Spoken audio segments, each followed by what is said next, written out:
तुम्हारी बहू है या चलती फिरती निद्रा रानी। तुम यहाँ सोने आई है या घूमने। जब भी देखो फुर्सत मिलते ही कहीं भी सिर टिका कर सो जाती है। बाहर का नज़ारा तो देखो, फिर कहोगे मैंने कुछ देखा ही नहीं। अंकित ने झुंझलाते हुए अपनी पत्नी रचना को कहा। नहीं कहूँगी कुछ भी, और वैसे भी मैं तो आने को तैयार ही नहीं थी। आप लोग ज़बरदस्ती ले आए मुझे। मैं तो घर पर रहकर आराम करना चाहती थी, पर आप सभी समझने को तैयार ही नहीं थे।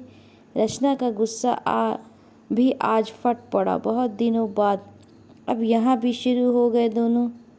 चुप हो जाओ अंकित, तुम्हें पता है कि बहू को फुर्सत मिलते ही नींद आ जाती है, तो क्यों उसे उठा उठा कर दिखा रहे हो। वैसे भी वो सोने के लिए ही आई है हमारे साथ। मीरा जी ने गुस्से में कहा। मम्मी, ये तुम्हारी बहू है या चलती फिरती निद्रा रानी। जब भी देखो सोती रहती है। कभी भी उनके चेहरे पर ना खुशी देखी, ना ही चमक। बस आते जाते उबासियाँ लेती रहती हैं। इससे अच्छा तो भाभी को घर पर छोड़कर आते, तो कम से कम हमारा तो मूड खराब नहीं होता। रचना की ननद काव्या ने मुंह बिचकाते हुए कहा। दीदी, वही तो मैं भी चाहती हूँ कि कब मेरी ये छोटी सी ख्वाहिश पूरी हो और कब मैं चैन की नींद सो पाऊँ। आप लोग कहते हैं कि मैं सारा दिन उबासियाँ लेती रहती हूँ और मेरे चेहरे पर खुशी और चमक नहीं है, परंतु ये सब क्यों है, वो जानने की कोशिश किसी ने की। मम्मी जी आए दिन मुझे सुनाते रहते हैं कि मैं तुम्हारी उम्र की थी तब क्या क्या काम करती थी, परंतु मम्मी जी वो बात भूल जाती हैं कि आप सभी संयुक्त परिवार में रहते थे, तो काम का बोझ इतना नहीं होता एक इंसान पर।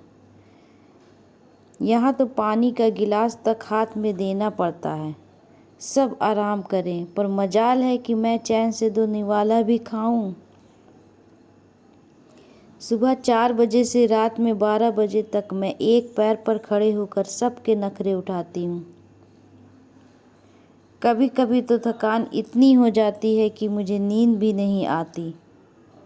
मम्मी जी को किसी काम वाली बाई का काम पसंद नहीं। सब कुछ मुझी से ही करना पड़ता है। यहाँ तो सब चिप्स, पापड़ या मिठाई तक को भी हाथ नहीं लगाती, तो उनके लिए मुझे सब घर पर ही बनाना पड़ता है। साथ में 2 छोटे बच्चे को भी संभालने में किसी की मदद भी नहीं मिलती। मैं तो चैन की नींद के लिए तरस गई हूँ दीदी। अगर ईश्वर या जिन भी आकर मेरी ख्वाहिश पूछे, तो मैं यही कहूँगी कि मुझे चैन से सोने को मिले और मेरी नींद पूरी हो।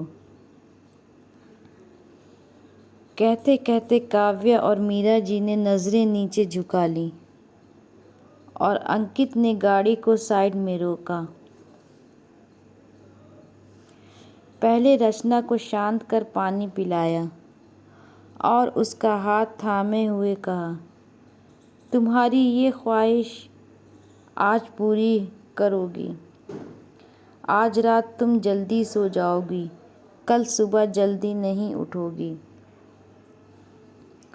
और बच्चों को रात में मैं देखूंगा। अब से तुम्हें यूं नींद के लिए तरसना नहीं पड़ेगा। रचना ने आंसू को पोंछा और अंकित के हाथों को चूम लिया। फ्रेंड्स, अगर कहानी पसंद आए तो चैनल को सब्सक्राइब करें और वीडियो को लाइक करें। प्लीज़ चैनल को ज़रूर से सब्सक्राइब करें।